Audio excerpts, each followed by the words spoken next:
Einen wunderschönen guten Morgen aus Südamerika. Heute machen wir etwas andere Aufnahmen und zwar im Vlog-Stil. Ich zeige euch einen Einblick in unsere Woche, was wir hier so machen. Und wir haben diese Woche auch Tag der offenen Tür. Da nehme ich euch auch mit. Ich hoffe, es gefällt euch. Viel Spaß beim Video, ja? Jeden Morgen gibt es bei uns einen Empfangschor. Der Balu, der macht mir dazu sogar die Tür auf.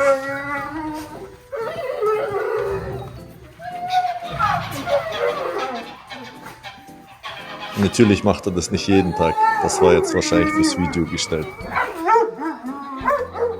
Ein kleiner Hinweis zu diesem Video. Es sind natürlich nur ganz kleine Einblicke in unseren Alltag. Also wir können euch nicht die ganze Woche zeigen, nicht alles, was wir machen. Aber es ist ein kleiner interessanter Teil, sage ich mal, was sich immer wieder so oder so ähnlich abspielt. Die Fütterung läuft auf jeden Fall immer gleich ab.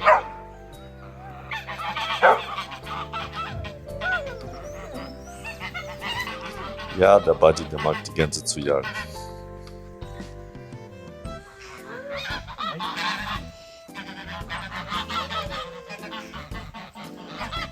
Ja, unsere Gänse sind zahm, also die essen von Händen.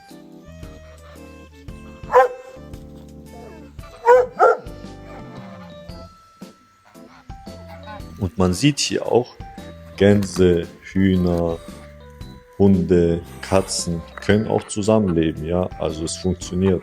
Immer wieder haben sie zwar Streitigkeiten, vor allem die Gänse und die Hühner, aber ja, das ist wahrscheinlich gar nicht anders möglich. Das sind auf jeden Fall sehr schöne Tiere. Und sie haben hellblaue Augen, ich weiß nicht, ob man es auf dem Video hier sehen kann. Jetzt kommt das lang erwartete Essen für die Hunde.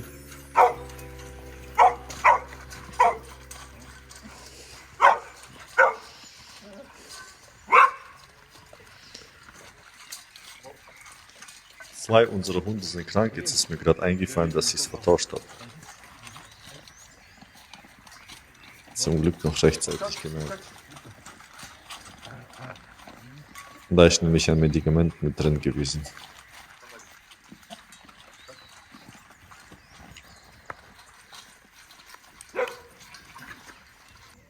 Der Napoleon ist vom Eimer.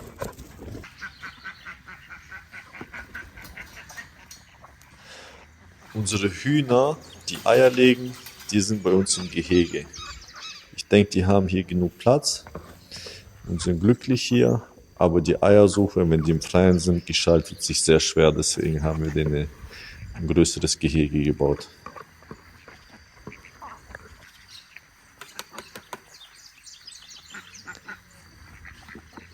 Wir haben auch 3 Enten dazu.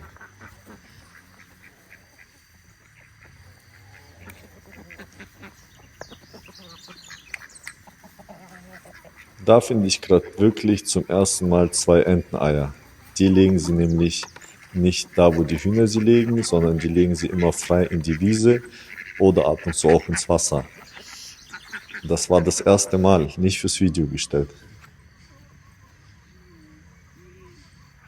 Jetzt zeige ich meinem Sohn seine Katze, oder besser gesagt Kater. Ich bin mir nicht ganz sicher, ob er weiß, dass er ein Kater ist. Er benimmt sich eher wie ein Hund, hat schöne blaue Augen.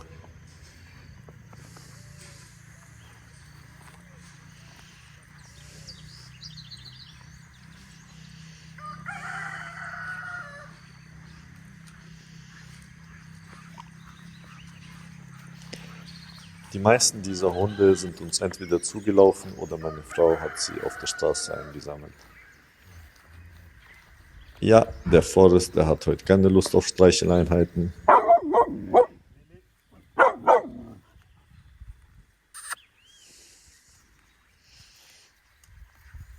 Er hat wohl eher eine Karotte von mir erwartet.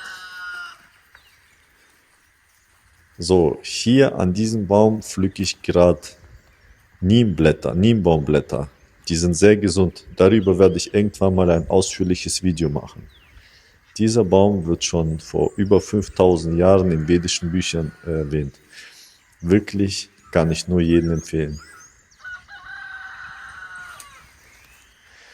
Hier schneide ich uns noch ein paar Moringa-Blätter zusammen.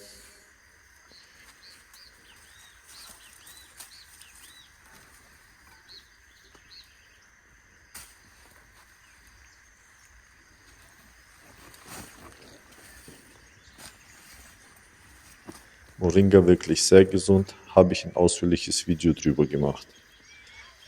Sehr viel Antioxidantien, Aminosäuren, Eiweiß und. Diese Papaya wurde von Vögeln angegessen, habe ich gerade gemerkt. Deswegen habe ich sie auch gelassen. Leider muss ich deswegen jetzt etwas höher klettern.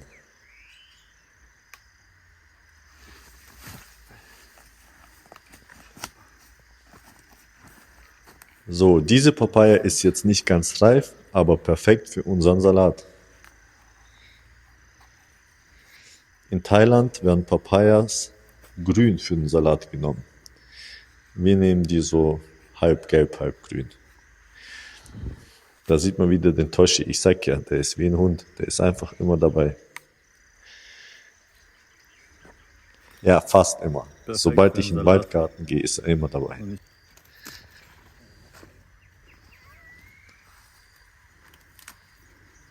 So, da schneide ich uns Sauerampfer zusammen. Ebenfalls für den Salat.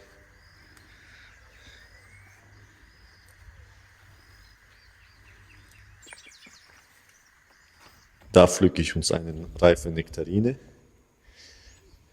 Die sind etwas kleiner, als wir die kennen aus dem Supermarkt. Das ist eine paraguayische Sorte. Mal gucken, vielleicht kriege ich auch was Gescheites, Gekreuztes in Zukunft irgendwoher. Ich habe auf jeden Fall eine gute Baumschule in Brasilien jetzt gefunden für das große Projekt. Hier schneide ich uns etwas Oregano noch für den Salat.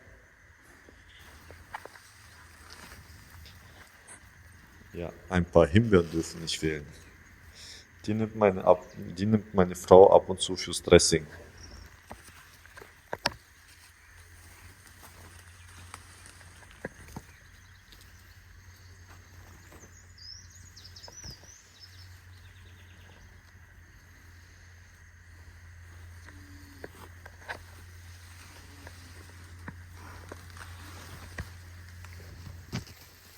Ja, ich sag ja, der Toshi ist immer wieder da.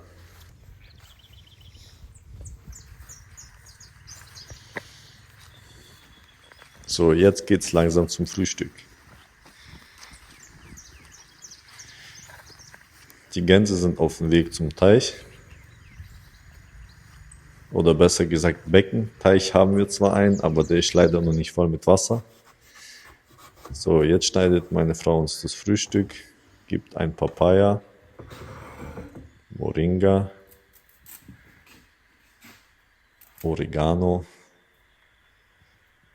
und Blattampfersalat.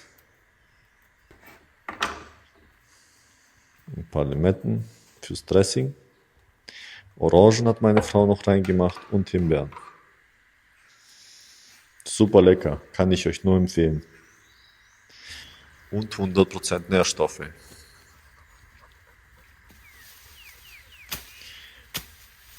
Hier schneide ich etwas Kamerun zurecht. Das wird gleich gehäckselt.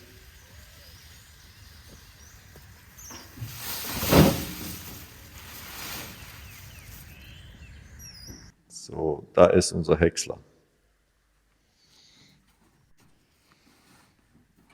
Ja, er ist wirklich sehr laut. Hört man zwar auf dem Video jetzt nicht so, aber da brauchst du auf jeden Fall Ohrenschutz.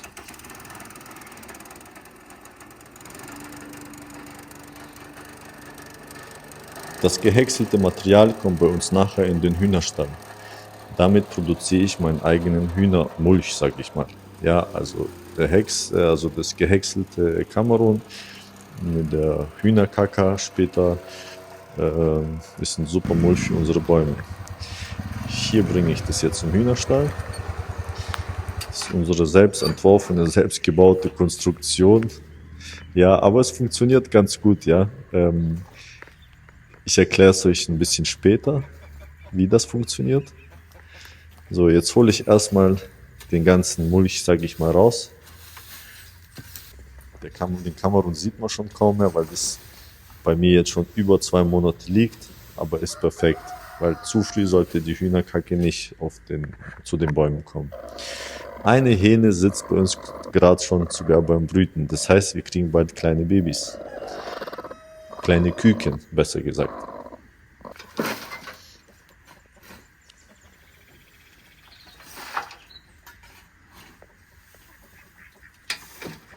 Jetzt seht ihr gleich die Funktion des Hühnerstalls, sage ich mal. Oben schlafen die Hühner, dann die Kacke, die fliegt einfach auf den Boden runter und so bleiben die Hühner sauber, die Eier sauber, die werden unten gelegt und ich habe super Mulch. So, jetzt befördere ich das zu einem Corazon de India, heißt der Baum. Ist auch eine Heilpflanze übrigens. Ja, da sind zu viele Äste drin, ich komme da mit der Schaufel nicht rein, wird die weggeschmissen und einfach mit der Schubkarre gemulcht. Geht auch viel schneller und einfacher.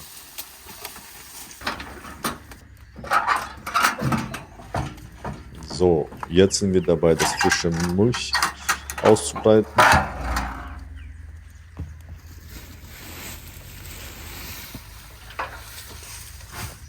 Ja, die Hühner, die wollen da gleich alles prüfen, ob da was Essbares dabei ist, sage ich mal. Und die kleinen Teilchen, habe ich gesehen, essen sie sogar. Also Kamerun dient auch als Hühnerfutter, wenn es klein genug gehäckselt ist.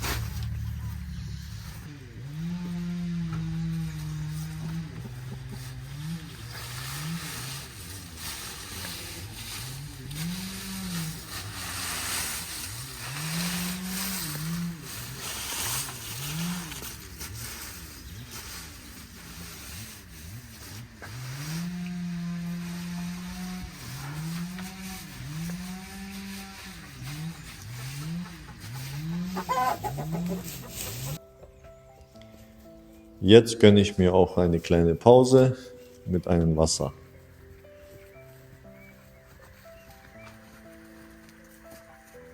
Prüf kurz die Bananen, sind noch nicht so weit zum Ernten. Übrigens, wir ernten sie immer reif. Wenn sie gelblicher werden, besteht die Gefahr, dass, wenn ihr nicht genug Bananen habt, besteht die Gefahr, dass Vögel die essen. Dazu würde ich euch einfach empfehlen, sie mit dem Netz abzudecken. So könnt ihr die am Baum reifen lassen und habt die 100%igen Nährstoffe drin. Das ist ganz wichtig. Wenn wir die grün pflücken, sage ich mal, und zu Hause reifen lassen, sind die nicht ganz so gesund, wie wir das gern hätten.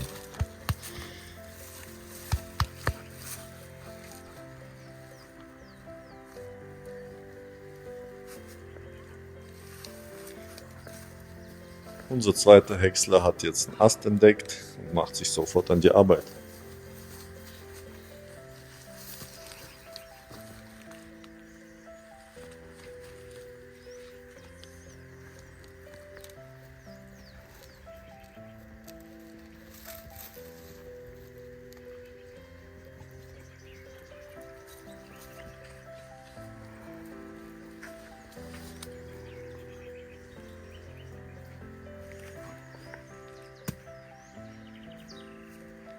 Hier füttere ich unser Hahn mit einer Papaya.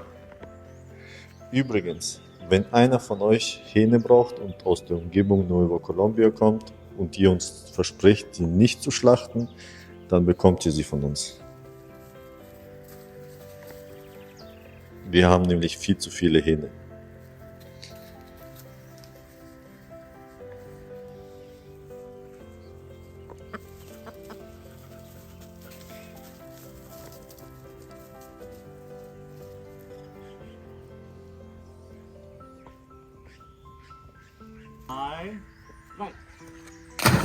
So, jetzt braucht der Buddy wahrscheinlich auch eine Abkühlung. Meine Zeit ist später dran.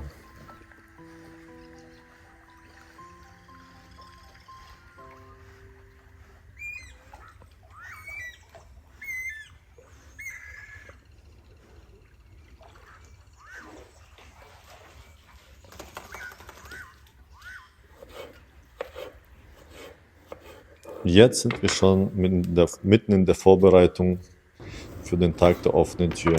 Meine Frau macht gerade den Papayakuchen.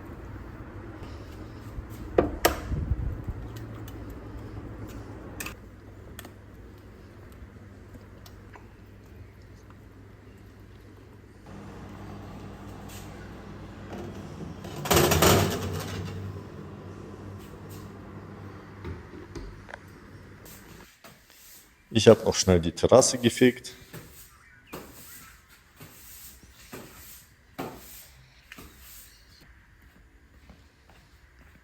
Den Kuchen rausgebracht.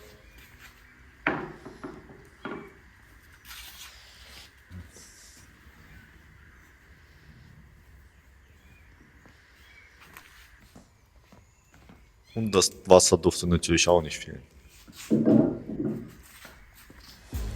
Vielen Dank an jeden, der an diesen Tag gekommen ist. Endlich war es soweit. Tag der offenen Tür. Es hat uns wirklich sehr viel Spaß gemacht mit euch. Ihr habt uns sehr viele interessante Fragen gestellt. Ich hoffe, ich konnte euch für das Thema Waldgarten oder besser gesagt Food Forest inspirieren. Das ist ein großes Anliegen von mir. Ich will so viele Menschen, wie es nur möglich ist, für dieses Thema begeistern. In der heutigen Zeit sind gesunde Lebensmittel wirklich wichtig geworden. Hier erkläre ich den Menschen das Saatgut, das ich ihnen mitgebracht habe. Das ist ein super Starter-Saatgut, sage ich immer. Einmal die Canavalia, das ist eine Rankpflanze, die produziert sehr viel Stickstoff, also Leguminose-Pflanze, sage ich mal. Produziert auch bis zu 15 Tonnen Biomasse pro Hektar. Und dann habe ich die Avena Negra. Avena Negra ist auch eine super Starterpflanze, die macht den Boden richtig fruchtbar am Anfang, bevor ihr loslegt mit dem Waldgarten, aber auch währenddessen könnt ihr die benutzen und die produziert auch sehr viel Biomasse. Also 2 super Pflanzen, um einfach zu starten.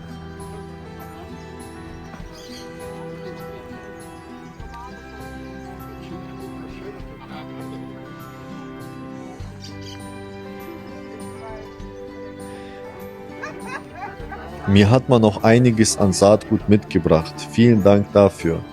Also meine Idee mit den Vernetzen und Austauschen untereinander funktioniert. Übrigens war alles an diesem Tag kostenlos. Auch das Saatgut, das man mir mitgebracht hat. Vielen Dank. Warum mache ich das alles eigentlich? Also ich alleine, wenn ich einen Food Forest pflanze, vielleicht kann ich noch einen zweiten, vielleicht kann ich noch einen dritten pflanzen, aber irgendwann mal ist meine Energie leer. Und mein Geld ist ausgegangen. Ich kann nicht ununterbrochen pflanzen. Aber wenn ich viele Menschen dafür inspirieren kann, so einen Waldgarten zu pflanzen, und diese Menschen werden andere Menschen dafür inspirieren und alle tauschen untereinander sich Saatgut aus, dann sind wir gemeinschaftlich nicht aufzuhalten. Also das ist so meine große Vision. Ich will eine Bewegung erschaffen. Ich will wirklich was verändern. Ich will, dass wir gesunde Lebensmittel essen, dass unsere Kinder in einem gesunden Ökosystem aufwachsen und frische Luft atmen, dass wir auch wieder einen gesunden Geist bekommen. Das ist mir ganz wichtig. Hier zeige ich den Neembaum wieder. Ich bin ganz begeistert davon. Seit ich ihn esse, war ich nicht mehr krank. Jeden Tag täglich mindestens 3 Blätter.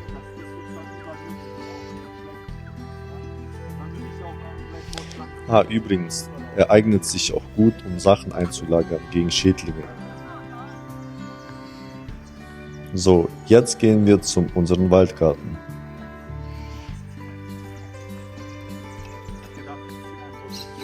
Hier erzähle ich den Menschen, wie ich mit Kamerungras versuche, den Waldgarten von Schädlingen von außen zu schützen. Jetzt zeige ich immer wieder verschiedene Stationen im Waldgarten und die wichtigsten Eigenschaften, was der Waldgarten so besitzt. Jetzt mache ich einen Vergleich. Mais mitten im Waldgarten ist viel höher als der Mais außen im Waldgarten. Das zeigt, dass es funktioniert. Da zeige ich den Menschen, dass in Paraguay eine Edelkastanie wachsen kann. Die hat schon Früchte, sieht man leider auf dem Video nicht. Da weiß ich selber nicht genau, was ich zeige.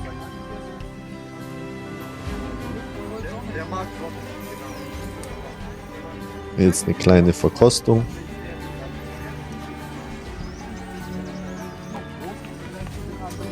Wir haben da hinten Bananen angefangen. So nach 2 Jahren. Wir haben schon die ersten Mangos nach 2 Jahren und 4 Monaten. Hier seht ihr links den Mais, was ich vorhin erwähnt habe. Der ist viel kleiner, ungefähr die Hälfte. Das heißt für mich, dass der Waldgarten funktioniert. Die Führung ist jetzt zu Ende gegangen. Wir lassen den Tag ausklinken mit einem Kuchen und einem Wasser. Es hat mir wirklich viel Spaß gemacht. Vielen Dank nochmal dafür, dass ihr so alle so zahlreich erschienen seid, dass ihr so viel Interesse gezeigt habt. Das liegt mir wirklich sehr am Herzen. Vielen, vielen Dank. Es hat Spaß gemacht. Wenn auch du dabei sein willst bei dem nächsten Tag der offenen Tür, Führung, sage ich mal, dann schreib uns gerne auf Telegram oder abonniere auch unseren Instagram-Kanal. Dort kann man mich auch anschreiben. Da werden wir das nächste Datum bekannt geben. Hier halte ich gerade einen Zoom-Call mit Menschen aus der ganzen Welt, die ein Kernteam gebildet haben und mich unterstützen bei meinem großen Permakultur-Wohnprojekt. Seid gespannt, was da noch Großes kommt. Das wird auf jeden Fall wunderbar. Vielen Dank.